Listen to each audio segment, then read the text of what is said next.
Nandito po tayo sa Batang Museum, dito po sa buong lalawigan ng Laguna. At pinurihan po ito ni Don Escudero po, ang founding president po na South Luzon Association of Museums. Ito po ang Panoy Pandangal, dito po sa pinagdiriwang ng International Museum din. Kami ang host sa buong Pilipinas. Mayor, you're wearing Maria Clara style. Wearing of course native po dapat from the Philippines. Syempre, ang ating barong, pinya. I think. It really shows. Galing talaga sa atin ng mga products, and we're famous for is of course the barong, husi, and pinya. Mayor, ngayong araw pong ito, unahin po natin itong museum ninyo. Kailan po na itayo? Actually, ito, Rose, itong kinatatayo natin ngayon, itong building na to, used to be the old municipal hall. Maski po si Mayor Arcillas, when he died 2005, dito pa rin siya nag-o-opisina noon, even may bago na city hall tayo noon. So, this is the old municipal hall, time pa ng Spanish. Kinonvert po natin into a museum because we support the development and of course, yung pag-ano natin ng culture and heritage and history ng isang bayan, ng isang lungsod. That's why we decided that we should have a museum. Ito yung pinakalumang building. Napakaganda po. Yung consultant ko on history and museum, si Architect Mario Savalia, who is incidentally the president of SLAM, Southern Luzon Association of Museums. Ganito po ang ginawa niya. Most of the things po, artifacts na nandito. Kasi nga sabi ko, contradicting. Ang museo po ay lagakan. Ating mga lumang gamit. It's part of our history. But then, I can say that the Museum of the City of Santa Rosa is still in its infancy, baby pa po. Kasi ngayon pa lang namin sisimulan. And I think with the fast development here in the city of Santa Rosa, maglagay kami ng lugar na para yung sabi nga, ang hindi lumingon sa pinanggilingan, di makararating sa paroroonan. We know na that is true. Bakit ba naging ganito ang Santa Rosa? Dapat makita dito. Nakikita ninyo, all of them actually are owned by private individuals, old families of the city of Santa Rosa. Yung mga pictures po, makikita dyan yung mga pinagdaanan ng Santa Rosa, yung itsura niya before, and then nakita niya sa ibaba rin yung itsura niya ngayon. Being from a political family, for me, yung mga litrato ng ating mga punong bayan, Gobernador Silio pa yung una, tapos yung hanggang ngayon po, dyan yung litrato natin. Very political din ang lungsod ng Santa Rosa. With any picture of the mayor, you can tell a story. So dito po ginanap ang ating International Museum Day. At ako'y nagpapasalamat po sa NCCA dahil po dito nila ginawa ang International Museum Day. In the city of Santa Rosa, we also see this as the day as an opportunity for us in initiating the campaign to develop and promote our own museum, which shall be called the Museo de Santa Rosa. The Museo de Santa Rosa is not only a repository of things that remind us of our past, it is our cultural heritage center, can build the city of Santa Rosa as one community sharing a common vision, building a shared future. For choosing the city of Santa Rosa as a venue for the celebration of the International Museum Day. Thank you very much. I welcome all of you to my beloved Barangay Chairman, Barangay Kagawad, and of course, to my partner in administering and making the city of Santa Rosa one of the most progressive cities in the Philippines, not only in Laguna, Vice Mayor Arnel D.C. Gomez, to my mother, very supportive of the tourism and history, arts, and culture of the city of Santa Rosa, Mrs. Offie Arcillas. Our Museo de Santa Rosa is still in its infancy.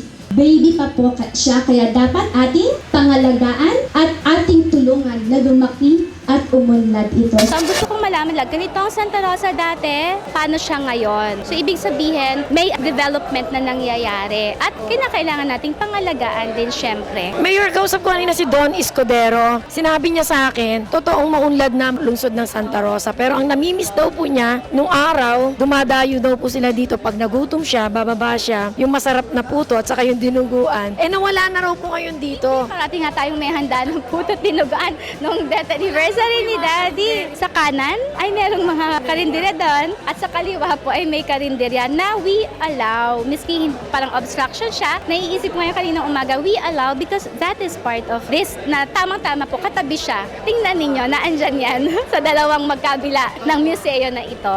Lumaki ako na munisipyo ito. Ito yung tinatawag nila sa church history na reuse of old buildings. Dito masasabi na ang dating sentro ng gobyerno ay naging sentro na rin ng kultura. Sana ma-encourage ni Mayor Arlene, hindi lamang yung mahilig sa kultura, kung hindi ang mga bata ay makita paano palalalimin ang historical awareness ng bata. Isang bayang maganda, magandang mayor, magandang museum. Sana'y bawat bayay ganito mangyari. Pinapahalagaan ng mga kultura at saka mga gamit na luma, sinauna. Mahalin po ninyo ang mga lumang kagamitan, lalo na kayong mga minanas sa mga nuno ninyo. At yan ho'y dadating ang araw na ipagmamalaki ninyo. Kahalaga na itong ating selebrasyong ito. Dito idinaos ang International Museum Day Santa Rosa. Ang museum ay makatulong sa mga mamamayan. Ang mensahe po sa ating mayor ay nawa ay lalo pang paunlarin ang ating museum. Yung mga antiques namin ay madagdagan. Ang Santa Rosa, marami rin mga yamang sa aming bayan Para yan yung lalo mapaunlad, i-involve namin ang mga mamamayan. Salamat ako sa ating Museo de Santa Rosa at itong celebration na ito is nationwide. Pakalaki ng suporta ng ating kagalang-galang po ng Mayor Arlene Arcillas dahil ganda talaga niya itong ating building. Pina-renovate para sa okasyon na ito. The very active councilor here in Santa Rosa, Laguna, Councilor Edward Chongco. Kanina pinuri po ni Don Escudero ang Chongco Brothers. Nakabahagi ng kasaysayan ng talentong Pilipino. Yung po ang pinakamalaga sa pinagdiriwang nating International Museum Day. Siya po ang chairman ng Committee on Tourism. Tama po yung sinabi po ni Don Ado. Ang Chongco Brothers po is ambassador of goodwill. Kung tatawagin po natin, wala pa hong nag-a-abroad na Filipino entertainers. Sila na po yung halos kauna-una nag-a-abroad na mga Filipino entertainers. Napakapalad po ng lungsod ng Santa Rosa. Unang-una po, ang museum po is yung mukha of the past and the present. Yun po yung gusto natin i-project. And at the same time, marami po tayong mga programang gusto pong ilunsad dito sa City of Santa Rosa for the people of Santa Rosa. Kung makikita po natin yung museum building natin po, number one po is rehabilitation and development. Gusto po natin makatayo sa sariling mga paa yung ating pong museo. Pangalawa po, ma-establish po natin yung ating performing arts dito po. Possibly not all, but to tap our out-of-school youth sector. In terms of performing arts, matuto po silang magpinta, photography, sabihin po natin kumanta, to play instruments like the Junior Rosenia Rondalia. In their own craft, possible po hindi nila kaya mag-aral sa formal schooling. Pero sa pamamagitan po ng talento, baka mabigyan po natin sila ng pagkakataon. Isang trabaho sa labas ng ating bansa. Nagpapasalamat po ako sa aming buting Mayor Arlene Arcillas. Ito pong International Museum Day, hindi po magiging makatuparan kung hindi po dahil sa kanya. Ako po ay supporting actor, kumbaga, sa kanya. Sana po isuportahan nila ang mga ganitong programa. Makiisa po sila sa mga inilulunsad po namin sa pagbabahagi po at pagpapalakas ng cultural heritage ng aming lungsod. Tayo po ay nasa isang highly urbanized city. Ayaw po natin isakripisyo yung cultural heritage. Kaya po natin ginagawa po itong mga bagay. Ito dati ay munisipyo, hindi museum. Nagkaroon ako ng lakas ng loob na kung meron akong may tutulong para sa ikagaganda ng Museum na Santa Rosa, ay sisikapin kong ako'y makatulong para naman makilala ang aming bayan. Para kay Mayor Arlene Arcillas, she is one of the best mayors in Laguna. At gusto po nating maipakita sa ating mga karatig bayan, karatig lalawigan na tayo po sa Santa Rosa, meron tayo isang napakagandang museo na pinaglalagakan po ng iba't ibang siyempre artifacts sa tungkol sa history o kung ganong kayaman po ang kasaysayan sa lungsod ng Santa Rosa. Gusto po ng ating punong lungsod ni Mayor Arlene na ipagmalaki din po siyempre kung ganong kaganda, kung ganong kalaki po ang aming pong rich cultural heritage dito po sa lungsod ng Santa Rosa, na hindi lang po yung mga makabago, mga kumpanya ang makikita nyo rito, mga negosyo, kundi pati po yung aming mga lumang struktura rito, ancestral houses, kasama po ang ating museum na dati pong isang pamahalang bayan po ng Santa Rosa. Dito po ay ang aming kinonvert na bilang isang museo. Ang yaman po ng Santa Rosa ay hindi lamang po yaman ng pangmoderno, kundi yaman din po sa nakaraan. Katulad ko po, isang batang-batang nanunungkulan, natututo sa nakaraan. Iniimbitahan po namin kayo na bisitahin naman ang museo dito po sa lungsod ng Santa Rosa. Santa Rosa, una sa Laguna. Ito po pinagmamalaki ng turismo dito sa ating lungsod. At kami po nag-aanyaya sa inyo na sana po yung mga kababayan na naririto ay magdala na kanilang mga mamahalagang bagay. Katulad ng mga antiko na kailangan noong pang way back 1900, 1800. Pinabati po natin ang lungsod ng Santa Rosa para sa kanilang dito ginawa ang International Museum Day. Napakahalagang kilalanin natin ang ating mga pinagmulan at ang mga lumang bagay sa ating bayan. Sapagkat ang Santa Rosa at ang Binyan ay kilala po sa pinaka matandang bayan dito po sa lungsod ng Laguna. So Mayor, kapansin-pansin po yung rebulto ni Mayor Leo. Okay, actually yun po ay sample pa lamang. One day lang ginawa. Regalo po ng butihing mayor na Rosario Cavite na si Mayor Nonong Rica Frente. Kaibigan po natin na nalaman niyang may International Museum Day celebration po dito. Sabi niya meron daw siyang magaling na gumagawa ng bust o yung rebulto, sculpture. Pinakita ko lang dito for the comments of our constituents kung anong gusto nilang baguhin doon. Sabi nga medyo tumangos daw ang ilong ni Mayor doon. Nagpa-noslit,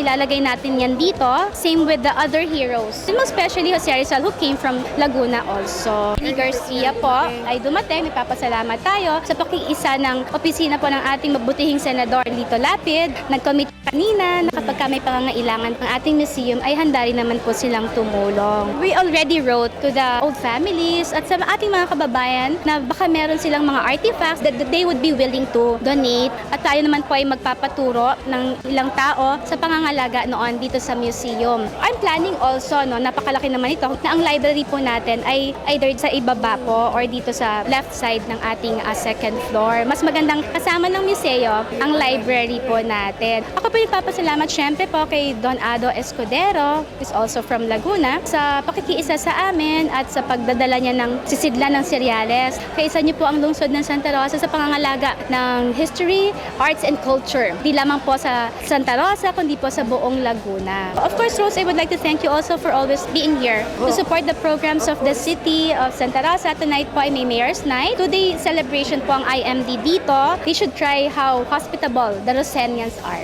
Magkakaroon tayo ng pantawid pasada. And hopefully, the Secretary of the Department of Interior and Local Government, Secretary Jessie Robredo, would be here kasi po tayo po ay nag-counterpart. Ang national po ay nagbigay ng 150 pesos each for each tricycle franchise driver. Tinugunan po natin ang hiling din naman ng national at ng ating mga kababayang nagta-tricycle na mag-counterpart ang lungsod ng Santa Rosa. So, nag-counterpart po tayo 100% din. Kaisa naman natin ang ating mga TODA. Santa Rosa City Invitational Cup, yun po ay mga different organizations and different companies. Hindi lamang po sa Santa Rosa. Ako po ay bumabati sa inyo. Maraming salamat dahil nakikisa kayo sa programa na pang sports natin. Makikita nyo rin po sa ibaba ng museum na marami po tayong mga athletes. Noong unang panahon, mga awarded po sila, may mga medals, trophies sila, nasa ibaba po ang section ng mga sports natin. Ganun po kami dito sa lungsod ng Santa Rosa. We are what we are now, one of the most developed cities in the Philippines because we have been taking care. Naging haligi ng aming pag-unlad, ang ating nakaraan, ang ating mga senior citizens. We've been supporting them. Sila po ang naging daan para maging gantong lungsod ng Santa Rosa. At so muli po, ako po ay bumabati. International Museum Day, I am one with all the museums, all the historians, those pushing for the improvement of culture and arts and preservation of culture and arts in the city of Santa Rosa, but most especially in the whole of the Philippines. Muli po, ito ang inyong lingkod, Arlene B. Arcelias, naglilingkod sa nakaraan, kasalukuyan, at lalo pa po sa hinaharap. Magandang gabi po sa inyong lahat. Okay mga kaibigan, Maria Clara at Prinsesa Mayor Arlene Arcelias.